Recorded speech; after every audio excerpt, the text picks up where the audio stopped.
Saya sedang bersama Kak Asang dari Dewan Kebudayaan Dayak sama Kak Bambang, Ketua Fordayak, Forum Pemuda Dayak. Semua orang Dayak ini terluka terhadap pernyataan si Edi. Nah, untuk Edi, jangan kabur. Anda pun akan tidak selamat kalau tidak mematuhi hukum adat kami.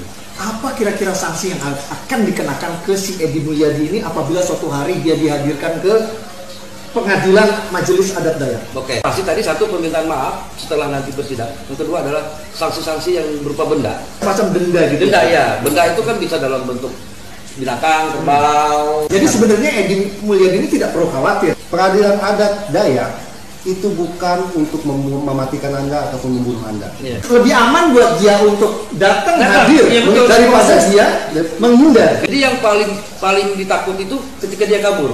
Maka orang Dayak akan menggunakan kekuatan lain untuk menghancurkan dia baik moral maupun fisiknya.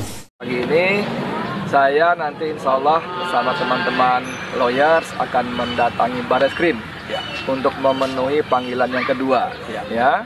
Jadi kalaupun yang pertama kemarin tidak hadir itu betul-betul karena ada beberapa hal, tapi yang paling penting juga tim lawyer kami berpendapat bahwa panggilan itu tidak sesuai dengan KUHAP. Tapi itu sudahlah ya. Sekarang kita akan masuk datang ke Barreskrim nanti insya Allah. Bentar lagi jalan insya Allah.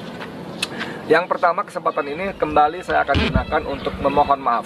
Memohon maaf sungguh-sungguh kepada saudara-saudara saya, sahabat-sahabat saya, khususnya wabil khusus yang mulia beberapa sultan di sana ya, Sultan Banjar, Sultan apalagi Pasir, Sultan Pontianak, kemudian Sultan Kutai tentu saja tidak boleh ketinggalan, kemudian Sultan dan para ada Sultan Melayu kalau di sana ya. Saya mohon maaf kalau tidak begitu paham demografi di sana.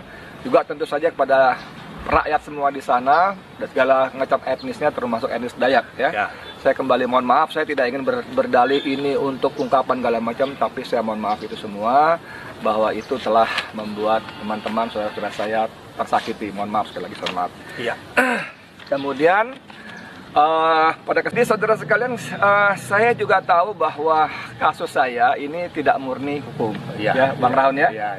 Tidak murni hukum, tapi bobot politisnya sangat tinggi, dan saya mohon maaf tanpa bermaksud mendahului takdir Allah, saya sudah merasa dibidik dan sangat besar kemungkinan, mohon maaf saya boleh sampaikan ya, bahwa saya akan ditahan. Saya mungkin diperiksa melalui prosedur bla bla bla bla. Saya mungkin tidak pulang akan ditahan, dan insya Allah saya siap sebagai individu, sebagai rakyat, sebagai wartawan. Saya tidak mau bilang sebagai pejuang, saya sebagai wartawan, sebagai rakyat yang mengkritisi kebijakan pemerintah. Saya insya Allah siap, apapun risikonya. Apa yang persiapannya kalau memang tadi yang terburuk hari ini untuk Anda? Apakah bawa tas, koper atau apa? Besok gitu? Insya Allah saya sudah bawa salin, nanti mungkin nanti kalau saudara sekalian nonton pemberitaan di Barreskrim. Sama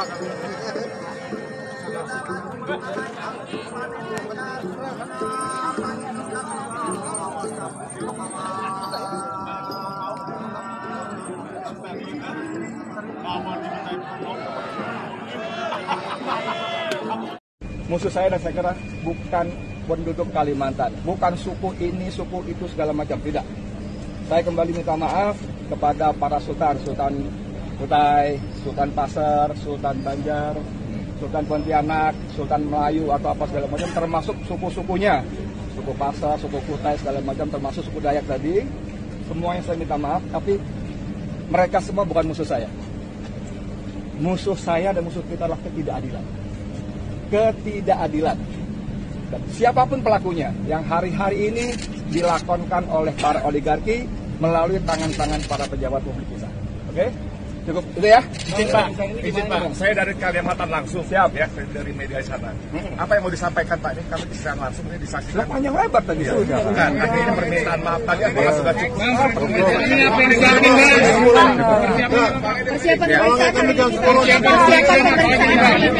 Karena bagi warga Balikpapan. Persiapan saya bawa ini. Saya bawa pakaian karena saya sadar betul, dan teman-teman saya yang luar biasa ini, para lawyer kita yang luar biasa ini sadar betul bahwa saya dibidik. Saya dibidik bukan karena ucapan tempat jin buang anak. Saya dididik bukan karena macan yang mengeok, tapi karena saya dididik karena saya dikenal kritis. Saya mengkritisi RUU Omnibus Law. Saya mengkritisi RUU Minerba.